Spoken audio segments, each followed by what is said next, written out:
us people on the show today. The long-form content, we can really dig into the Q3 report. I'll give Carr some props. That report was released in quite timely fashion, which I think we were all quite impressed about. Well done, Carr staff. Obviously, we have an inventory crunch, but we'll dig a little deeper than that and have some fun today on Real Talk, presented by Yes Realty Partners, presented by Interstate Service Company, ISC, presented by American Pass, Dairy Market, Charlottesville Settlement Company, our good friend Scott Morris, and so many fantastic vendors in the space we call Central Virginia real estate.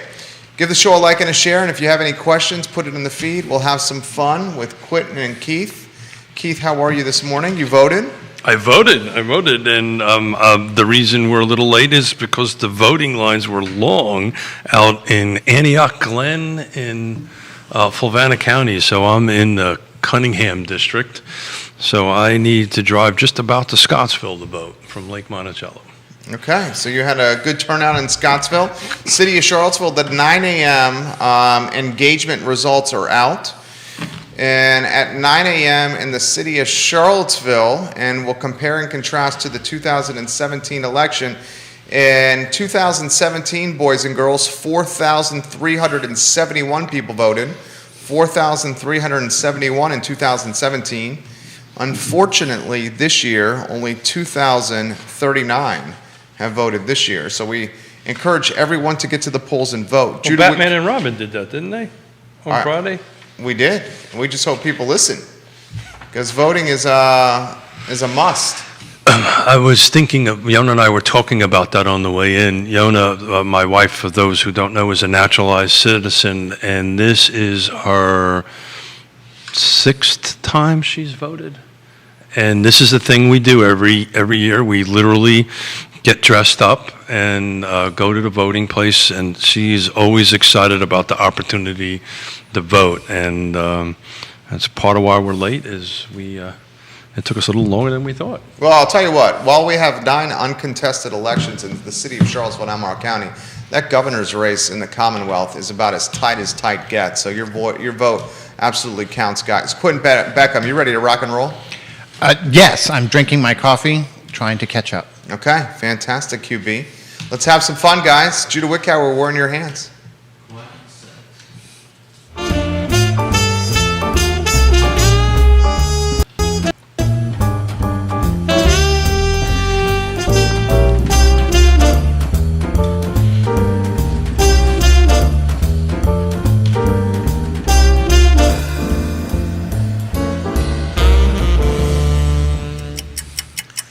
Good Tuesday morning, guys. My name is Jerry Miller, and welcome to Real Talk here on the I Love CVille Network.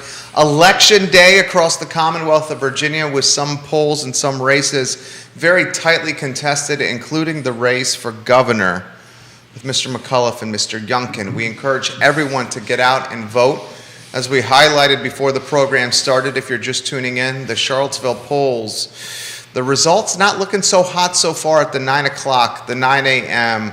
block. 2,039 people have voted at 9 a.m. in the city of Charlottesville. You compare and contrast that to 2017, where 4,371 people have voted. I bring this to your attention just to encourage you to vote. We'll put that to a side for now. We have a lot to cover with Keith Smith and Quentin Beckham. Judah, if you could go to the studio camera. We have the distinguished gentleman, Keith Smith. Yes. And we have the president of Carr, Quentin Beckham. And we're going to chitter-chatter the Q3 2021 Carr report. Gentlemen, where do you want to begin? Well, I think for the two people that probably don't know who Mr. Beckham is, you might want to introduce yourself for a second. I'm Quentin Beckham. This is going to be fun. So where do you want to jump off on this, Quentin? I've got 36 more days as president of Carr this year, and then I get to pass the baton, as it were. How does that feel? It feels like 36 more days. Who's the incoming president? That would be Miss Pam Dent. Oh, Pam Dent, hello. Yep. So similar to some of the questions that we were asking the candidates here, what was your top 2 or 3 accomplishments in your tenure, you think? Oh, lorsh. Well, one, let's not say mine, because it's really a group effort. There's so many people that play in, and you get the pleasure of being at sort of the face and at the front of the crowd, but it's the entire crowd that's making things happen. So we've got some bylaws changes coming in how we elect people, all on the route towards transparency. That'll be going before the general membership, hopefully before the end of the year. We have the Carr Foundation, which is now an official 501c3 that we hope to be moving forward. And we have made it through the pandemic, and we are think that's what I continuing would've- to become a little more live as things go on. You know, it's you take on roles like these, we volunteer. You've been on volunteer boards before, and you think you know what's going to happen that year, and then you get something else. Oh man, I was having these conversations off air with some of the candidates coming in here, and you know, it's amazing. You have this assumption this is the way it's going to be, then you get elected, and then you find out how it's really going to be, because you know, usually there's always, I think your predecessor Tom got hit with the beginning of COVID, and I think he Love did. Tom Woolfolk. Tom Woolfolk did a great job in holding everything together, because that was a pretty tough. I mean, he didn't see that coming, and then it came, and then you kind of kept it together and moved us to the hopefully on the other side of this. As though those who may or may not know, I am one of his board members on that, and we joke around about the benevolent dictator, but actually he is actually benevolent. But yeah, so you know, Again, we're streaming the show at the KWA sales meeting right now. Yeah, they're all sitting in. They're interested to hear the market report, maybe ask some questions. well then why don't you do that? What does it tell you, Mr. President? We have a market. It's still here. We have a market. I think when you first glance at the report, what you see is a lot of stuff looks flat, maybe even a little bit down in some cases. And it really does feel like we're trying to return to some kind of seasonality. If you remember, we're looking at year over year.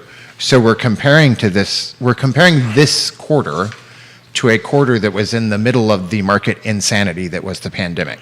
So maybe not the best comparison in the world, but it does really feel like if you go back in time, as we entered fall, things started to get wetter and colder, and working up towards the first freeze, which I think that frost warning is 2 nights from now, freeze warning. Things slow down. People settle in. They've bought houses. They're looking more towards holidays and family. A little fewer houses on the market, fewer people out looking to buy. And I think what we're seeing is, although the price level has changed and the inventory is much lower than what it was pre-pandemic, this feels a little bit like we're trying to get back to the normal tidal waves of the market that we're used to. So it feels like, or is it actually getting that way? Is this? Ask me in another 3 months. There you go. Yeah. Nothing's 100%, but it certainly feels that way when you look at this report and you go back 2, 3, 4, 5 years. This feels like we're trying to return to the normal seasonality that we used to have. So do you see a spike in inventory coming, Quentin? No. Where's it going to come from? You know, I think one of the things that you also have to separate when you look at these is there is definitely stuff that happened from the pandemic. So the acceleration in home buyers, the rapid prices, the multiple buyer price wars, totally a pandemic-related item. The lack of inventory is not new. It's been coming down for 10 years. Since 2009, we have not built enough homes to keep up, and you can watch this steady decline. So although the pandemic accelerated that, the inventory is really a matter of just not getting enough homes built to go on the market to meet the demand. Stephanie Rhodes, hello and welcome to the show. The family behind ISC, Neil Williamson, on the broadcast as we speak. If you guys have some questions and some comments you want to get on air, put them in the feed. Nicholas Erpy says, good morning. Bill McChenzie, hello and welcome to the broadcast. Johnny Ornalis, hello and welcome to the show. Hey, Johnny. So, no inventory, not in the near future. As we identified yesterday, thousands of new jobs being added to the market. UVA, Apex, the building across from Friendship Court, the computer company that's new that's bringing in a handful of workers. QB, Pam Dent, hello, welcome to the broadcast. We love you, Pam Dent. You were mentioned earlier in the show. Q1 and Q2 of next year, Mr. Beckham and Mr. Smith, what do you see playing out? Well, as the report is saying, and that's the number I circled a couple of times, at the end, as of August, the unemployment rate was at 3.3%. Which is fantastic. Well, Better than the state and better than the nation. very Yeah. much so. So what do you think that is? UVA. I think we're a center of a lot of employment that just is not as subjected to the economic changes as other industries. So we still have certain subsets of unemployment that's going on, but in total, our employers are pretty solid even as the economies change, and we've seen that over and over in the city. I think part of why we have not been able to keep up is the fact that we don't have the surge in home buyers match the change in the economics. So we are on a pretty steady rise, regardless of what the economy is doing around us, and we have not kept up in development. I think on the upside in this report, we are seeing a return of developers. We're seeing a 33%, I want to say, off the top of my head. Somebody can correct me on that. But a lot of the permits that are being applied for are multifamily, higher density homes, whether those are rentals or for sale, and I think they are responding to that need. If you follow the median price of new construction, you'll see it came down. Yeah. Developers are trying to create products that speak to all of the different the median incomes across the area, and we just have to see those come to fruition. Well, I agree, and then I disagree. Go figure. I'm What do you shocked. disagree about? You're shocked. What do you disagree about? Well, it's and we talk about this all the time. If the path or the path to a development isn't reduced in time and brain damage to be, that has such a direct impact on the cost of construction, on the cost of development, that there has to be a little bit, we talk about this green tape, red tape all the time, but there has to be some sort of assistance there to help get that through. Because if we can reduce the timeline, bring stuff to market, A, it's going to be a little cheaper, and B, we're going to end up bringing inventory to the market. I was caught a little off guard yesterday on the show because I didn't really look at Lake Monticello, and I ran the numbers this morning, and thank you for Dan Pennant for making me take a look at this. I'm shocked, and for whatever real estate agents are watching right now, I've been there since 1987. There are 6 homes available at Lake Monticello. Out of how many total? 4,300. Think about that, folks. I 6 don't homes. think I've ever seen that number before, so I'd love some agents, Dan or whoever, to do that. To me, Lake Monticello, a healthy inventory. We learned this from a couple of real estate agents that we work out there, the Gunnels, Maggie Gunnels in particular, and I agreed with her, somewhere around, 1% is normal. That's just to put that in perspective. 1% is 43 homes. 6 homes.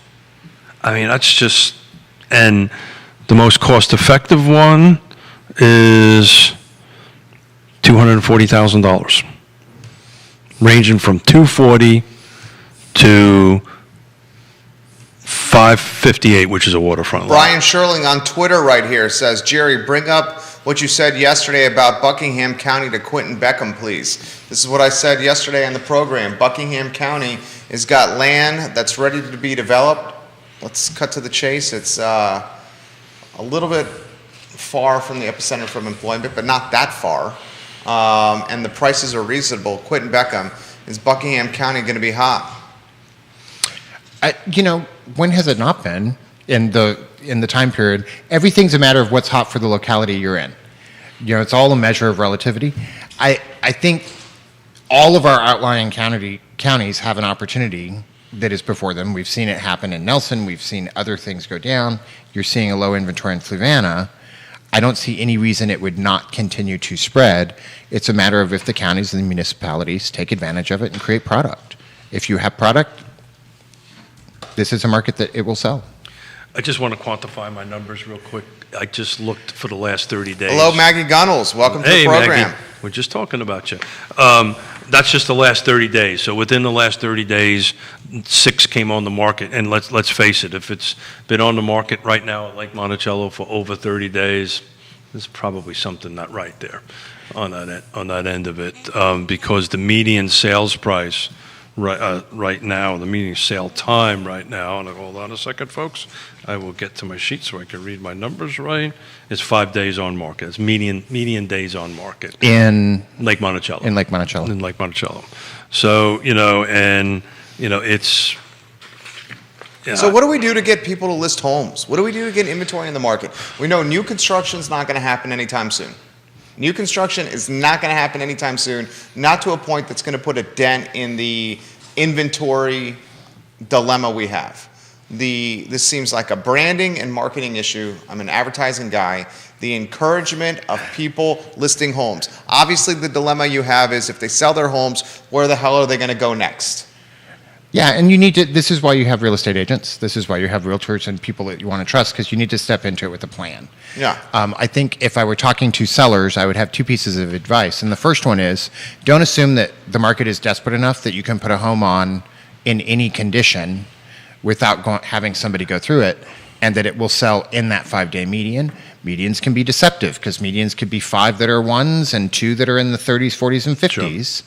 And so you do need to have somebody go through it. The home needs to be well set up, it needs to be well marketed, and it needs to be at a price point that's within the range.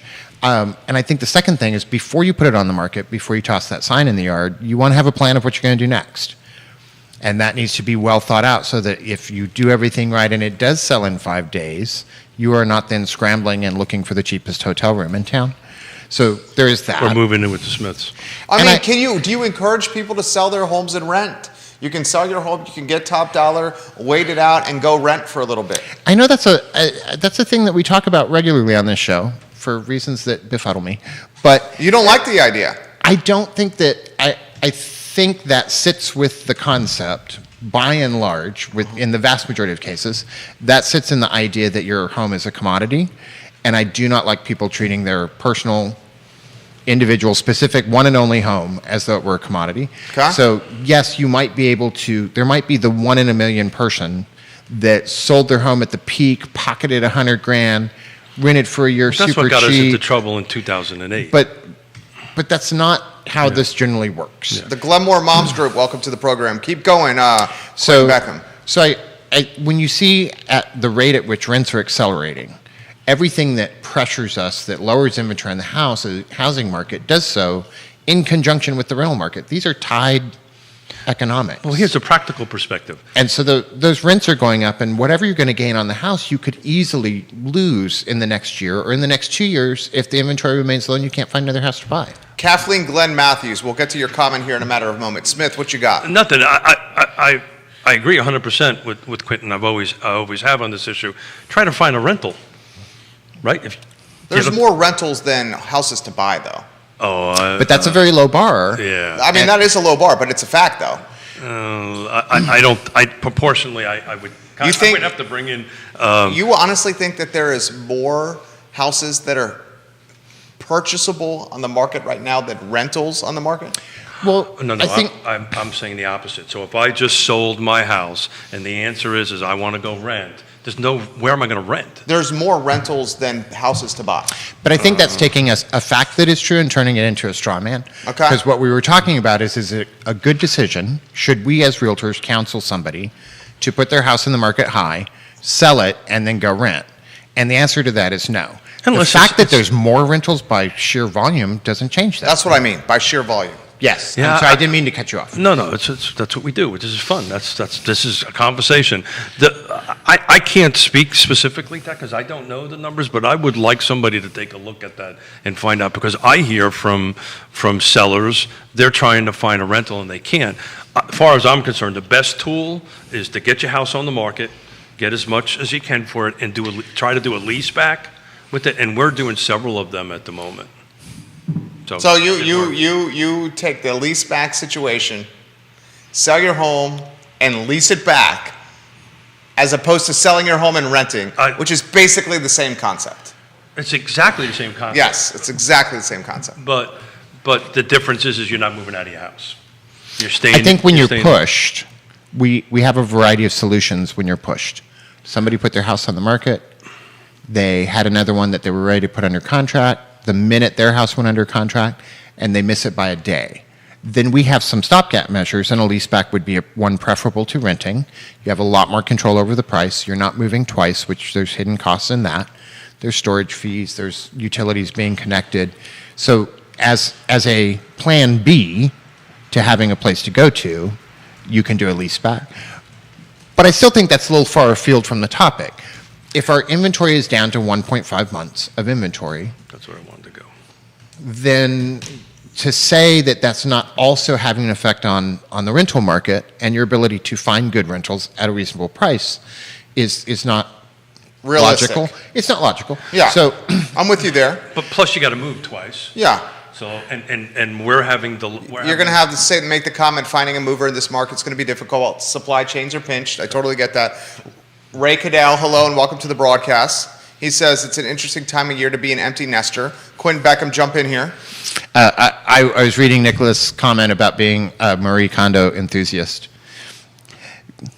So that he could, because he wants to move over and over and clear out everything and reorganize and just really be a minimalist with the amount of stuff. I'm sorry, I got distracted. Well, with that for just a he's minute. getting married, so that's not going to be realistic. Yeah. Okay, just cut to the chase. Get ready. That's not a realistic approach. Nick- Although I appreciate it, though. All the space you create with your own stuff, you're just basically giving up. Exactly. You're giving it over for other stuff that you can't use. And speaking from three people who've been in that space before, okay, so let me throw this to you here. We have to get to Kathleen's comment on Quentin Beckham's page. You think the projection of another 4% hike in construction costs for 2022 is accurate, gentlemen? I think it's going to be well higher than 4%. I think that's a little on the low Yeah, side. speaking from clients that we represent at VMV Brands, it's well higher than 4% Yeah. in construction Well, costs. Yeah, I think maybe global, in the whole supply chain of a construction, you'll see some being 10, maybe 20% high, some a little bit on the flat end of it. But I think overall 4% is probably a low number. No doubt. I would think it's a low QB? number. In the last 12 months, overall inflation is 5.4%.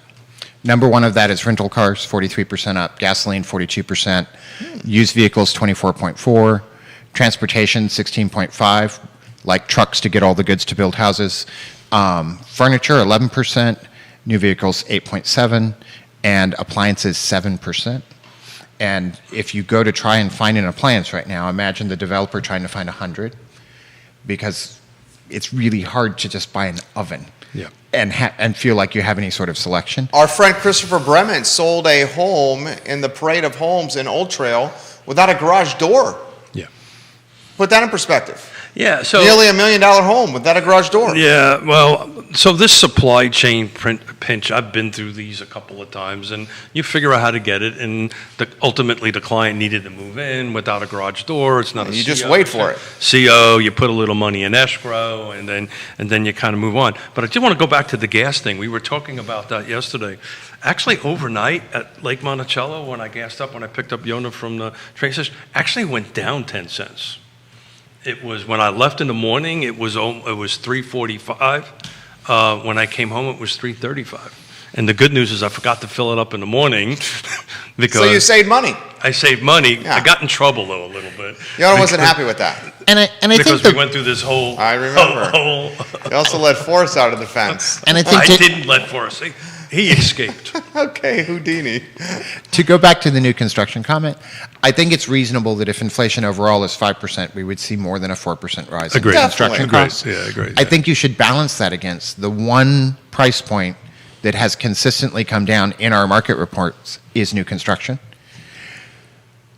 Look at the median price of new construction quarter over quarter for the last 4 years, and it's come down significantly based on the products they're putting up. So Correct. is So there let's going- explain that. So there's. Is there going to be a price hike per square foot, which is a lousy metric, but let's use it for a second? You hate price per square. Oh, God, I hate do. it. It's a made-up thing. I hate it. It's a made-up thing to water us down and deceive us and think we're comparing apples and apples. So, yes, there's going to be costs baked into building a new house because there's no other way to get the materials to build the house. But we're still needing more options, and so I think it's still a ways to go if you can get higher density. That's exactly right. So the reason why the construction costs globally have went down, if you took a look at the difference between the single-family detached and the attached units, you'll see some very different numbers, but the attached product, which is obviously cheaper, has been driving that total new construction number down. I think the single-family detached numbers, particularly in Albemarle County, it's pretty hard to find a new construction, frankly, that doesn't have an 8 in front of it, if not more than an 8 in front of it on that end of it. Interesting, so I was digging through the report, one from the Virginia Realtors, and you were talking about quarter over quarter. Just to put it in perspective, third quarter 2021, this is total dollar value in the car footprint was $612 million. In 17, it was 394. You're talking about sold volume? Sold volume. Yeah. So in 1, 2, 3, 4, 5 years, pretty much not quite doubled, but awfully close to it. Yep. And double it in size. Donna Patton, we'll get to your comment here. Donna. Nicholas Erpy, we'll get to your comment. Brian, we'll get to your second comment on Twitter here in a matter of moments. I will say this. We represent a developer who's building a neighborhood in northern Albemarle off Prophet Road called Prophet Ridge. And the interest into land purchasing in Prophet Ridge has never been higher than right now. I mean, I think he sold out, didn't he? people almost nearly sold out. The people chomping at the bit, waiting in line to purchase these parcels of land that are considerable acreage and hundreds of thousands of dollars. Yep. And that's a direct reflection of no homes to buy in the market. Undoubtedly a direct reflection. So Ray Cadell's got this. I have 2 new construction listings coming to the market shortly, just as soon as we can figure out what it's really going to cost to finish them, which I think that's a crystal ball that you need to have to figure that one out. Donna Patton for Keith and Quinton, what about the increase in multi-generational homes? Oh, you want to tackle that? We're just seeing it all over the place, honestly. And I think that is when we talk about what's restricting listings coming on the market, there's a lot of things. One slice of that pie is I'm no longer downsizing. I'm just moving more of my family into the rooms I'm not using anymore. So Ray, that empty nester thing you were just saying, yay, it's a great time to be an empty nester. Not so much. Don't say that online too much because you're just putting it out there that you've got all this spare room. His mom just moved in with him So I from think Florida. I think you've got a lot more opportunity to see generations compacting, and it's really just sort of another economic shift. Go back in time when women entered the workplace as a way to pump up household incomes. We're doing the same thing. We're just doing it across generations and outside of the typical relationship structure that you think of. Nicholas Erpy would love to hear the thoughts on this. A brother of mine's realtor recommended buying square footage rather than renovating. I'm not sure what this means. Footage. Are you saying that he wanted his client to add on square footage to his house rather than selling this one to buy another bigger house? Is that okay. You think that's what he's saying? And so I think that's a granular, if that's what you're saying. Well, so that would be If I need a 4th bedroom, add it instead of buy it. But to counter that, find a remodeler or someone in the new construction game that can add square footage to a house right now. I mean, you're talking about people that are booked 10 months in advance right now. Sure. Minimum. Sure. 10 months in advance. Well, so the reason they're doing it and they're looking at this is because I believe, and somebody can double check this, around 24% of the sales in the last 12 months were nationwide. Were these multi-generational homes? Look, let's face it. My father, mother, father. We're having this conversation right now about, well, does it make sense to move in with us? I need somebody to cook dinner. No, I'm only kidding. So, to move in with us because where are they going to go, right? They're in their 80s. Where are they going to go? The health, thank God, is in great shape.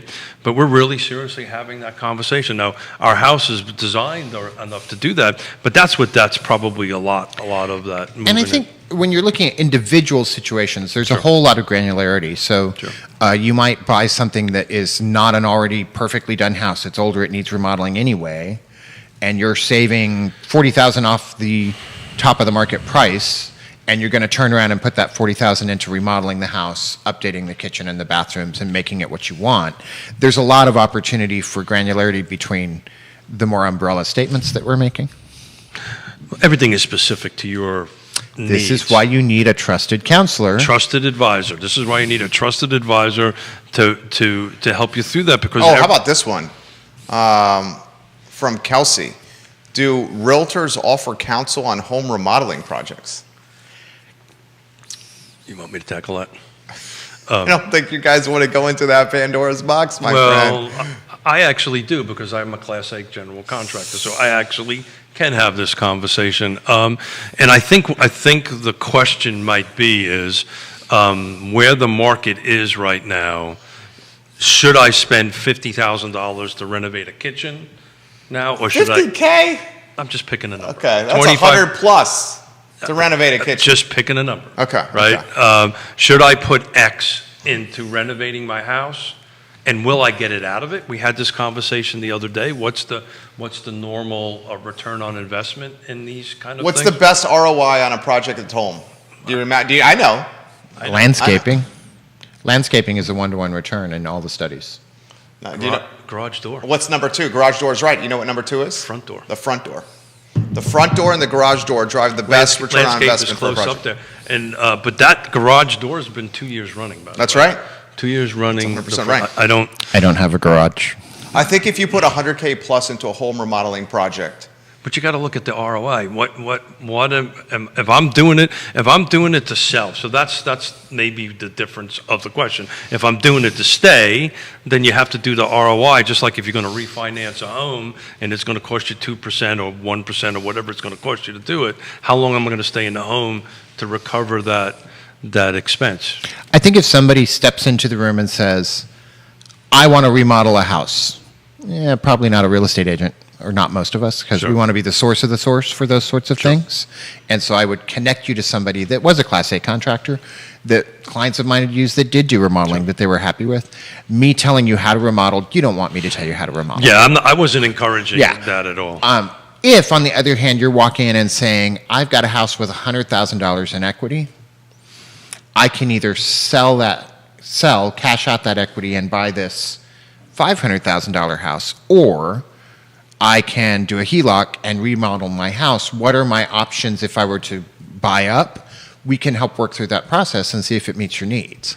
I do think most of our buyers nowadays, when you've got an inventory of 1.5, if you've got a list of 10 things you really want, assuming that money is an issue, we all know that the price of the house is an issue, so let's just agree that that's there. The other 9 things, you may not get all of them on a new construction home. You may not get all of them on a resale. You may have to pick your top 5, your top 4. And so I think working with somebody else to sort of go through what's my goal in buying this house? What do I really need versus what do I want? Helps you make the decision about where that $100,000 is the most valuable. Let me to turn you. the question around a little bit. Deferred maintenance, right? So my roof is beyond its life. My HVAC is beyond its life. You know, the questions that we receive as real estate agents, you know, should I make these repairs now? Should I lower the price? Should I keep the price done on that? So if you are sellers approaching on that, and we're walking through it, and the reason I'm bringing this up, I'm seeing a couple of transactions that are getting a little wonky at the end of it because people are paying top dollar for the house and then going, well, hold it, time out. I've got to put a $15,000 roof. I know that because I just put one on my house. On that end of it, I've got to replace both my HVAC systems. I know I just did it. They're $8,000 a piece on both of that stuff. Hold it, time out. I'm going to go to new construction because I can buy something a little bit more expensive, but it's good for another 20. I don't have to take care of my deferred maintenance. So, I mean, is there the source of the source? Is the trusted advisor? What do we tell the buyer to lower the price, do the work? I know it's a case by case basis, but any thoughts on that? I think it's a case by case basis. You know, it depends on how much cash is going into the deal. If it's a big system, if you're my buyer or client, and we're under contract already, and we find out the air conditioning is 25 years old, and I don't know how I wouldn't have known that up front. I was going to say, But let's say it's 20 years old and it's going to have to be replaced. I test people. It would depend on the buyer's situation as to what's best for them. Do we have the ability to get cash back for them to choose the person that replaces it? Is that something that we've got room for in the loan? Is this a cash deal where I can just drop the price? Is there no room for it and they've spent every last penny and they must have this particular house and so I'm going to try and get the seller to fix it for us and let them keep their price. There's so many permutations to that question, and it all boils down to what's best for the individual client, which is why we have a fiduciary, which is why you want It's a a little realtor, hint. and you want them in the middle of it, is they can help you navigate all of that and often achieve things that you didn't think you could. Little hint on how to know how old an HVAC unit is, and you probably know this, but all you got to do is look on the outdoor unit, Yeah. on the serial, It's so easy. and the actual date. Walk around the house and look at the units when you're considering making you an got- offer. Well, you got to look at the unit. Do you but- see what happens when you do a for instance here? Yeah. I mean, Yeah. it's the eye test. This is what I want to get to. Oh, please no dad jokes. Please no dad jokes.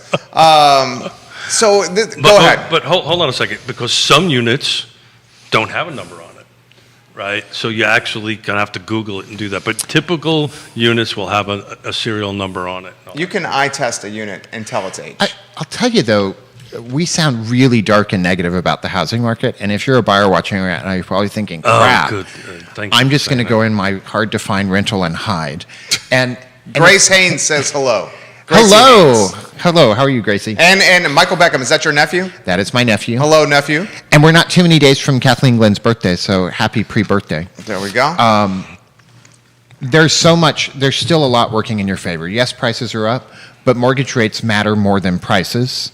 And even with what we're looking at climbing, mortgage rates are still going to be 3.5% or less for the next 5 or 6 months. In terms of gaining equity in your house, you're a first-time home buyer, you're just wanting to own one home, this is the mortgage rate to do it at. Oh my God. Work through the process, work with a trusted advisor, work with somebody that's done this a lot, pre-do all of your lending stuff so that you know it before you go fall in love with the house. It's a great time to do it in spite of some of the prices, because the mortgage rate matters more than the price of the house Why? for your long-term equity, Why is that? because it makes a bigger difference in how quickly you Paying accumulate less the interest. equity. You're paying more towards the principal in Yeah. every payment. So and we you were will pay talking it about down faster. inflation in the beginning of this. What's the best way to hedge against Hedge inflation? real estate. Is buy a home. Yep. So we were talking about, thank you for doing that, Mr. Beckham. We were talking about Lake Monticello. There's only 6 units on the market in the last 30 days, but 24 people are under contract and 26 sold in the same 30. So people are buying and selling homes. Even though the inventory is low, it's still happening. It is still absolutely the best time to do this. You know, I paid 18%. I don't know what your number was. My first one was 6 and an was eighth. 6 and an eighth. You know, Bills at Southern Ridge. you know, it's interest rates are climbing up. We're over 3% at the moment, but now is the time to do it. I don't disagree. And it's one of the few costs that you have control over. Exactly right. You know, if you drive one of those older cars that still uses gas, you're always going to need gas. And if you have children, you're going to have food on the table. You know, It's true. which is why you shouldn't have them. They're expensive. It's not worth the tax write-off. The You know IRPs, what's the even- IRPs will just totally verify that what I'm saying is true. You know what's He more has expensive 3 than them? kids. You know what's more expensive than children? Grandchildren? Oh my God. Grandchildren are not more expensive than children. You want to bet? Yes, I do want to bet. I'll take that bet any day of the All right, let week. me see. I'll talk to you in 20 years from now. Do you pay your your grandchildren's medical bills? Well, Did and- you pay for Harry's pregnancy and the delivery? No, I paid. you did I not. paid. You buy them Christmas gifts and take the train up there. Yeah. There's a reason And the when we dog talk. escapes. It's a horrible thing. There is a reason when we talk about generational wealth, we're talking about home ownership, because it outlasts all these other things that fluctuate on a much faster scale. And so just know, if you're out there and you're listening to this and it sounds really dark in terms of your home ownership opportunities, you shouldn't be walking away with that. You should be walking away with the idea that things are possible and that you can Well, fix it a is. cost with a Nicholas really low rate. Irby. Those are the comments I love, Nicholas Irby, from you. Quentin Beckham, which of the... He says, which of the two Irby brothers? So he immediately discluded himself. Nicholas, that's the kind of stuff I love from you. Which of the Irby brothers would Quentin remove? Well, one, Neil is right. Real estate is a better investment than children. And I think we should determine trial by combat. I think Oh, Jesus. there should be a series of tests. Trial by combat. What was that? My money's on Nicholas if it's trial by combat. That guy's feisty. Well, You know- he'll cheat. Yeah, Neil Williamson says, as Quinn just said, real estate is better investment than children.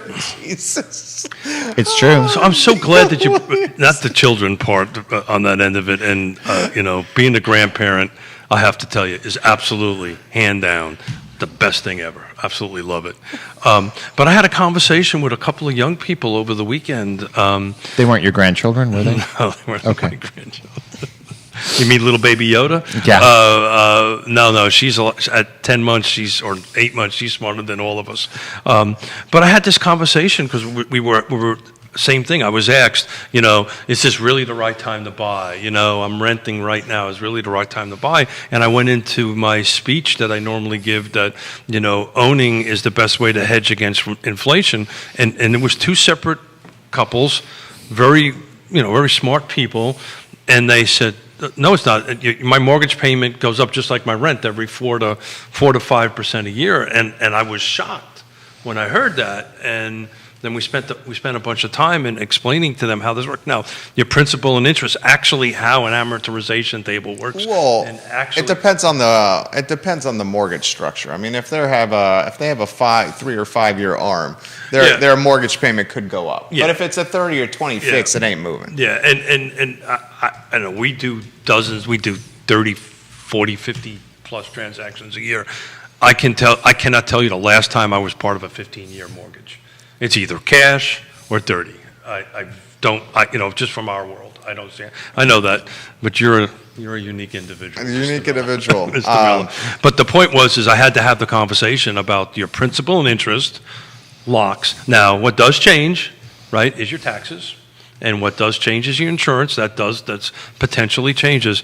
And I went through this thing and we mapped out that if you move the house and you stay in the home for 10 years and you move out and you pay an extra $100 a month or one of these lattes on that end of it, this is how much extra money you made. And they were shocked. And they were shocked. And we actually looking at houses with the two couples because they got excited about Your it. nephew he says that's probably property taxes increasing the payment. It could be property taxes. It could be a variety of things. Well, but- it's typically property and it's either property or insurance.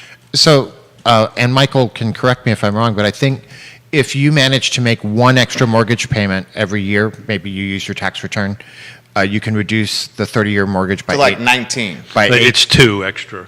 two extra. It's two extra, yeah. It's two extra. You can cut it more than in half. Yeah. Michael Beckham, we love when you watch the program here. So, gentlemen, what are we going to do here?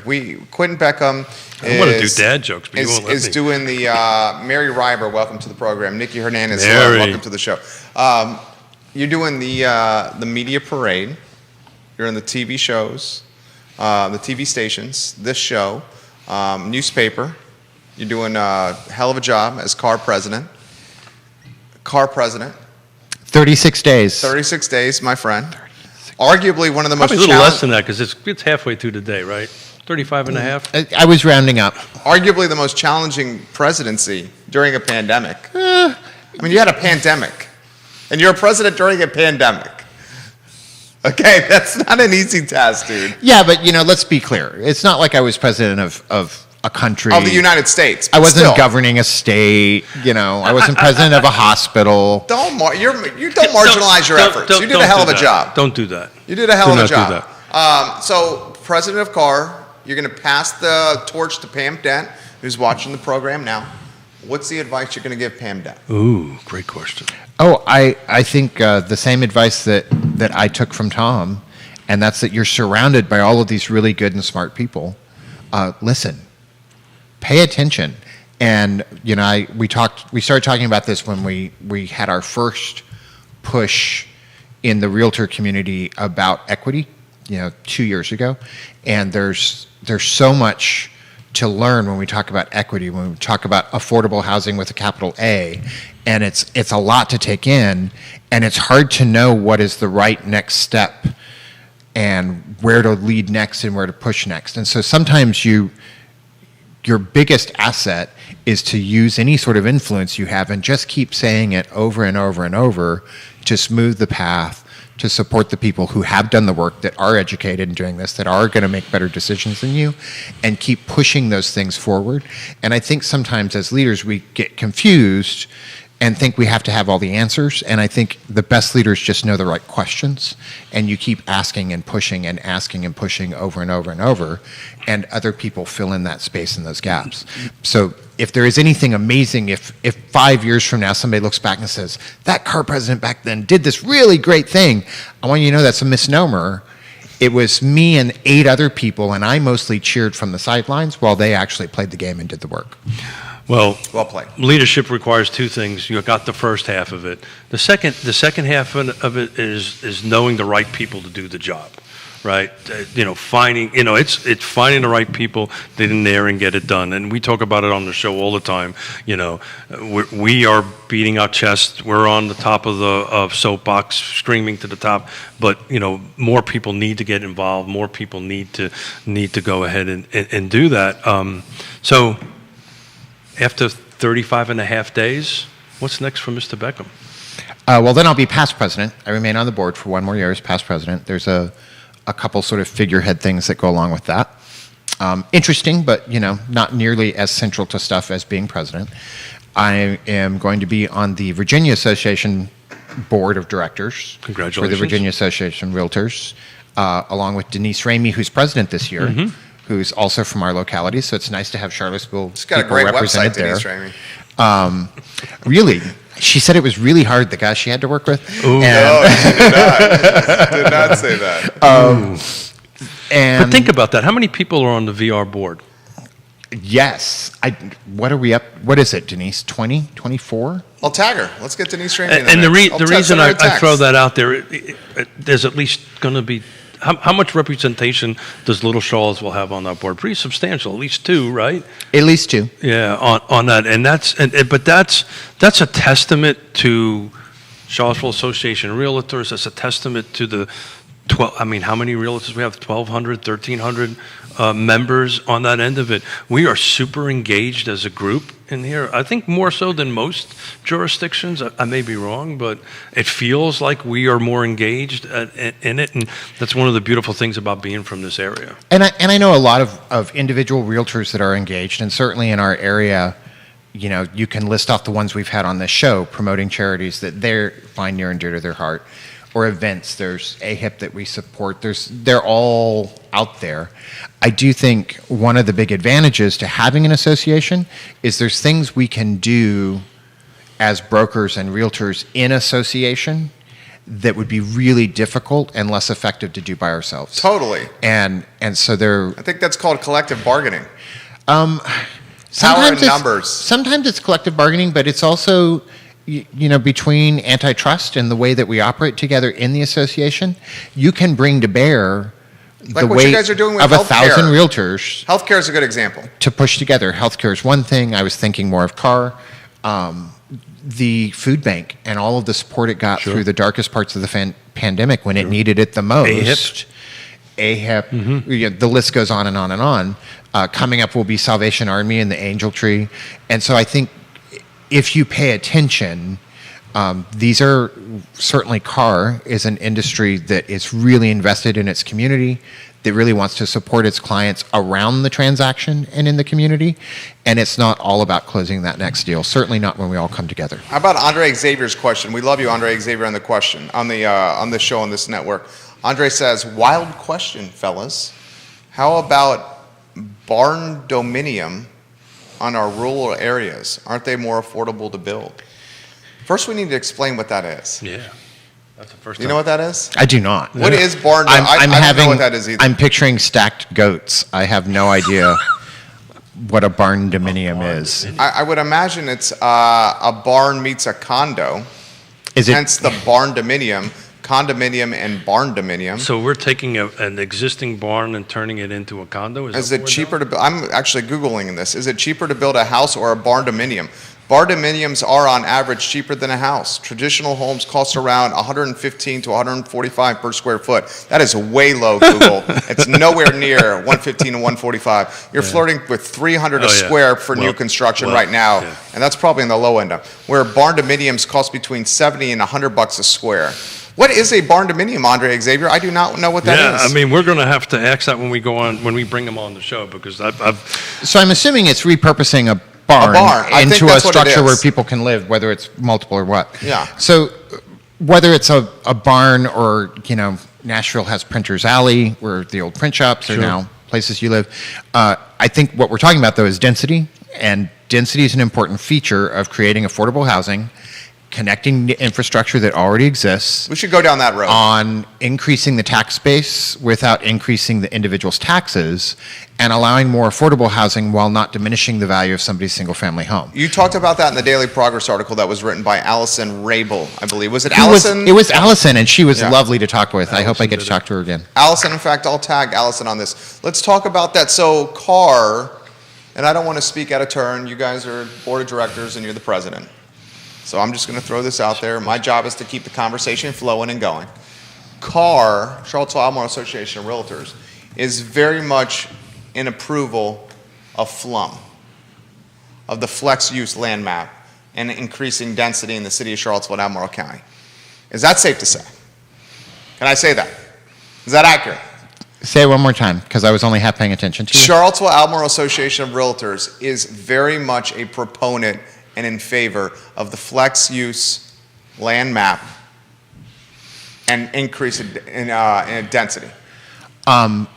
At the risk of sounding a little bit picky, remember that the land map is really Future just land use map. The future land use map is a suggestion to help guide the process of redoing the zoning regulations. In a broader sense, and Neil, I'm sure, can chime in and He's make this watching, even and so better. is Julia Roberts. In a brighter sense, we are always in favor of people having multiple housing options, and options for all, which includes rentals and a variety of other kinds of homes, from single family to condominium, in a price point they can afford. more housing So- choices. So in our current market, there's a little more of a red light surrounding that statement, just in the sense that we are so far behind. Whether I'm in favor of a specific part of the land map or not, I am in favor of there being more housing units and them being more affordable, and I don't see how to get there without increased density. Julia, okay, so your thoughts on that topic here. Before we do, Julia Roberts of, Oh, Fulton Bank, we love you, Julia Roberts. We love Fulton or Bank. Pretty Woman. It depends which one is on. They're both pretty women. They're both pretty women. Julia There you Roberts says for Andre Xavier, there are no comparables in the market, so therefore it would be hard to get financing Ooh. for a barn dominium project. Julia Roberts, Rock on. kudos and props. You just helped us with that one. Flex, I always get this messed up. Future land use map. And basically, it's upzoning and adding more density to the city in Albemarle County. Keith Smith, Realtor, yes or no? Yeah, so we really should drop the F out of that, by the way. It's just a land use map. All jurisdictions call it the land use map. I don't know where the future of the F ever came into it, other than they just wanted to sound really cool with a flum on the end of it. Look, I mean, my position on this is pretty clear. More housing choices for all is a good thing. You've been reading the Free Enterprise Forum. Yeah, I read it in, I think he pipes it into my hearing aids at night, and it's like this whole subliminal thing, and it comes into it. But I truly believe that. I would not have put the hours and hours and hours of time that I put in if I didn't truly believe that more housing for all helps all. Now, in saying that, Neil's watching. He's got a comment on this for you, well, gentlemen. I'm sure he does. Now in saying that, I'm also sensitive and understanding to the folks who, he's laughing. Yeah, because you're you're doing the political thing. Well, I deal with. You're hedging. I deal with a lot of politics on that, but we have to respect somebody else's opinion, right? Personally, I think more housing for all is good for all, but I also understand why some people may not be. And I really do it. think it's, there's our, I You think have to it's an understand intrinsic those stuff. human desire to say, do this thing because this is the fix. There is no one fix to the affordable housing problem that presents us. We need a variety of things to happen. What's the term? Silver buckshot? Neil Williamson just put that We in need there. a variety of things to happen. There is no one fix. So It says Carr has not taken an official position on Charlottesville's future land use map. Yeah. Carr is in favor of silver buckshot affordable housing options. Mr. Neil, Robert I love Liberty. that we're psychically connected like that. Thank Neil you. Williamson, right there. That's We a have, very- we have to give a shout out to Robert Liberty at Portland State University, where I stole that silver buckshot. I had the same conversation with real estate agents over the weekend, some elected officials over the weekend, and they were concerned about one particular type of fix being the fix. Everybody fixating around whatever this one fix might be. And then we went into, there is no silver bullet, there's a silver buckshot, the Land Trust Habitat, AHIP, all these. UVA's participating now, UVA's, working towards participating in a solution or a part of one. Yeah, but that solution with UVA is a decade away, unfortunately. so the UVA is engaged. Let's try this way, because I'm on the. Fair. I'm on it. They are engaged in it. They are very clear they are not going to be the ones solving it. The only way they're going, and this is Just donate land. donate land Yeah. and work through it on time, which is a huge thing. Without the land, you can't do anything. So it's huge on that end of it. And go back to Mr. Miller. I'm not trying to waffle it or hedge it or whatever, but we do in order. It's like in order for us, Mr. Beckham is on the sell side, I'm on the buy side. We've done this in our careers together. Our clients both feel very differently about this cup of coffee, and we're trying to get it to close, right? And the only way I need to do this, I need to understand Mr. Beckham's clients' concerned about it so we can help get to the middle of the table and close. So you've got to understand the other side. You have to communicate with them. On my personal opinion, in this case, housing for all is absolutely the best. This is, I don't want to speak for you guys, okay? Just the guy that has a microphone. There's no housing inventory on the market. Yeah. This is an opportunity to help solve the housing inventory crunch. This more supply is going to lead to potentially more affordable prices. And frankly, you guys are in the business of selling homes. Yeah.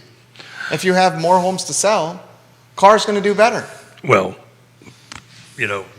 your neighborhood, right? A project that was in your neighborhood went to 80 units. Oh, outside my neighborhood. Outside Gracie Hills, your, outside. I apologize. Outside your neighborhood, it's going to go to 80 units. They're all going to be top-end price points. If it would have gotten approved in a higher density, there would have been a wider supply of product, which would have drove down the construction costs globally, because they're now doing townhomes. Instead, they're going to be pretty large, single-family detached homes, which is, it is what it is. And they're going to sell all day, every day. They will, I can assure you, but the moment they're able to sell those, They're going to sell before they're finished. they're going to sell before the subdivision is Yeah, finished. he will sell out with paper houses. I had a You wait and see. I know it. So I had a conversation with Mr. Frank Bailiff a couple of weeks ago on a couple of projects on the north and over by Belvedere, which they haven't even broken ground yet, and he's got 50% of the units sold.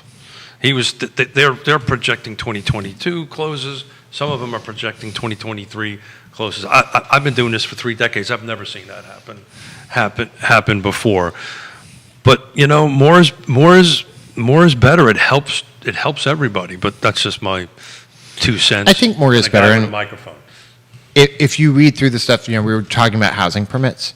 So we have all these housing permits that are up, and a lot of them are high-density housing permits. If you go to the Free Enterprise Forum and you read the white paper on density denied, you Nicely wonder Well how many of those multifamily units are going to make it from the blue line that they exist currently to houses that are open. And maybe UVA is 10 years away, but we're so far behind the curve on the housing inventory. I'll take all comers at this point, and build a house that's a quality house, and we will sell it, yes. But I think if we could have more density, we're so far behind, more units at a better price point. We need to do some catch up. Density is the best way to do that without overdoing your infrastructure. That's not a car position, that's just math. Yeah. So I'll take a little bit of, for sake of a talk show, I'll push back a little bit on that. Not that I necessarily believe it, but what about schools? What about transportation? If we start increasing that, this particular project we're talking that was outside on Easton Albemarle In Keswick, in Keswick area. Thank you. Breezy Hill. More than likely, I suspect the buyer profile on that is going to be probably the folks moving out of Northern Virginia. Definitely. They retirees, maybe. More than I likely. don't know if retirees need a home of that much square feet. Man, I tell you what. Talking 4 or 5 bedroom homes there. What if they're being multi-generational? Yeah, I'll push back a little bit on that. I think you're going to see a lot of 30s and 40s with kids in Breezy Hill. Upper 30s and 40s with kids. The same buyer profile that's moving into Glenmore. Well, I just know we've doing a couple of transactions in Glenmore and they're retirees out of Northern Virginia. Well, that's because those are the smaller Stanley Martin homes at 2,000 and change square feet. Yeah. Those are made for retirees. Yeah. So you think that's what they're going to build over there? I think Breezy Hill is going to be, and we should ask Charlie and Frank. We should get them on the show. I think because of how I gotta choose my words so carefully here. I think because of how the neighborhood association in Glenmore impacted the development of Breezy Hill, that Charlie and Frank have got to build homes that are larger footprint and size. Because they need the money. Because they have to cover the costs. Yeah, sure. The money. So you're going to see a lot of 4,000, 5,000 square foot homes that are 4 and 5 bedroom homes, which is not what Stanley Martin's doing in Glenmore. No.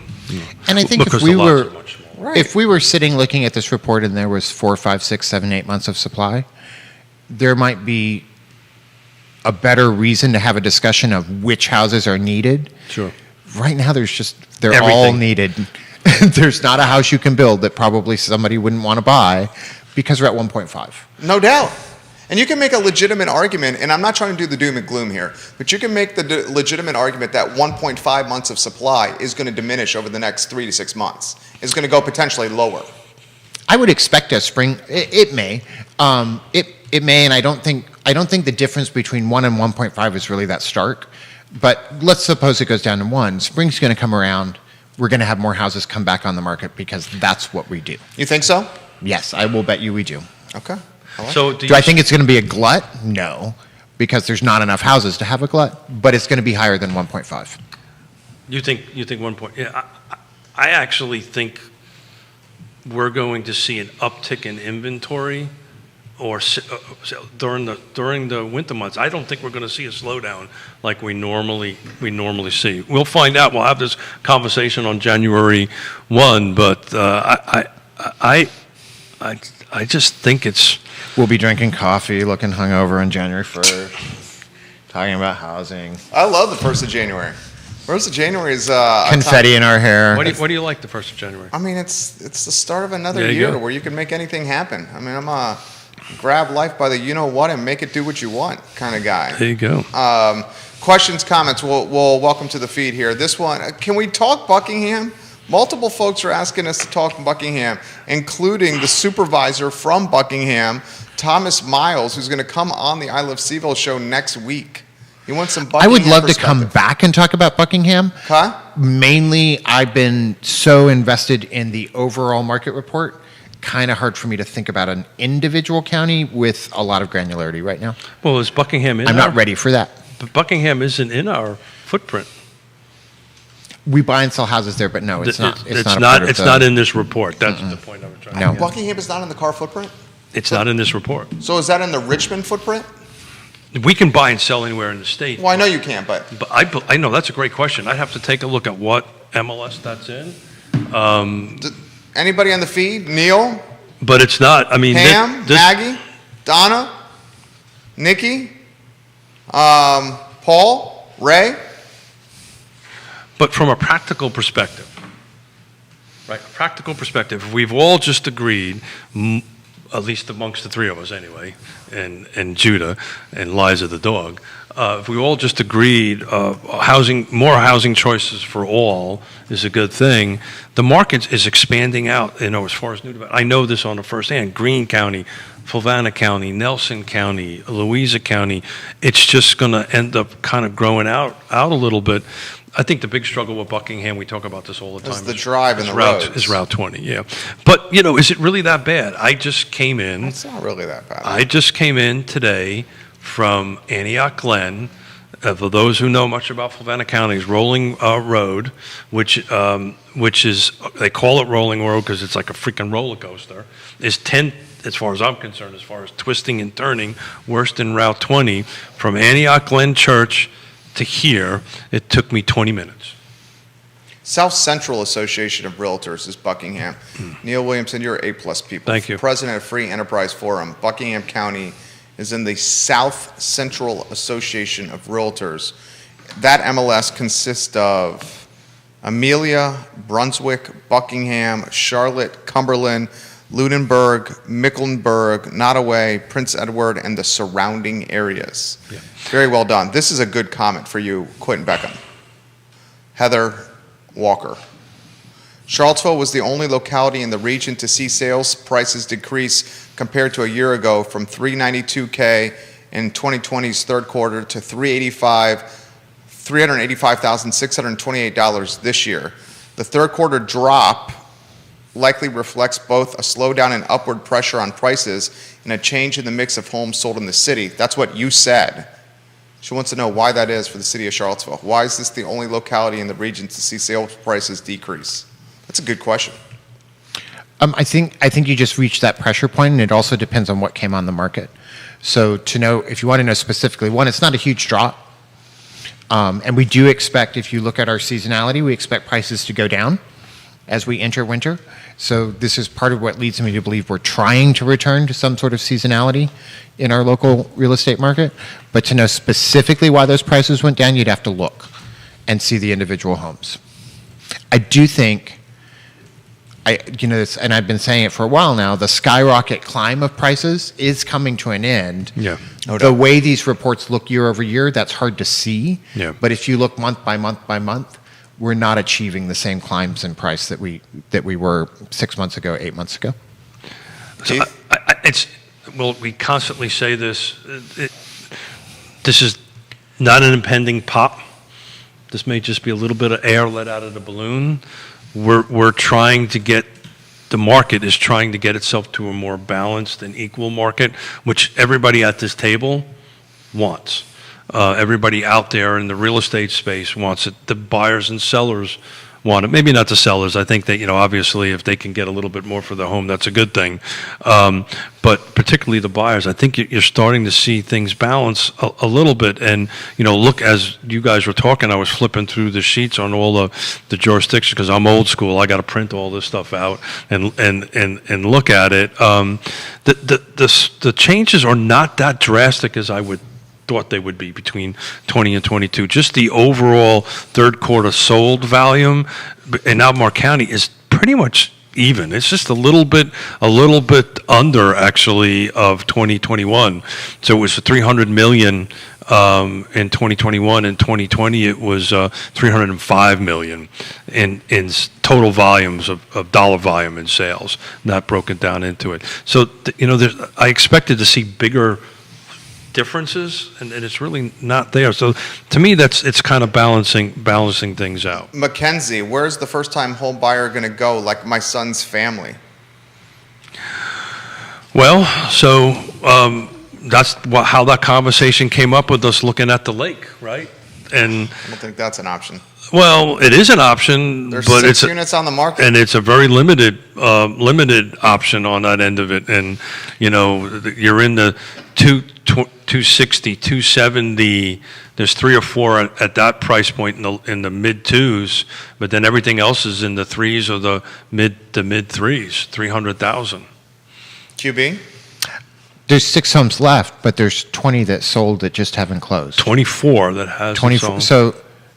So remember, there's that churn Rotation that's going going on. on in there, and I think again, same advice I would have for every buyer: sit down, figure out your lending, make your list of the top 10 things you need, then cut it down to the top 5 things you really need, Sure. and then get a trusted advisor and go do a really systematic home search. Try not to lead with your heart. Yes, I want you to love the home. I want you to love where you live. And a lot of that is going to be in its affordability, its continuing affordability, and creating a sense of safety and some wealth for your family. You know, just don't give up. These two couples I saw over the weekend, you know, we're constant. That's why you need a trusted advisor. We're constantly looking. We're constantly talking to them. I talked to both of them on the way in to the show today. You know, we were talking about Lake Monticello, and we have tools that are available to us that we can send out, you know, instant notifications once it comes on with Paragon.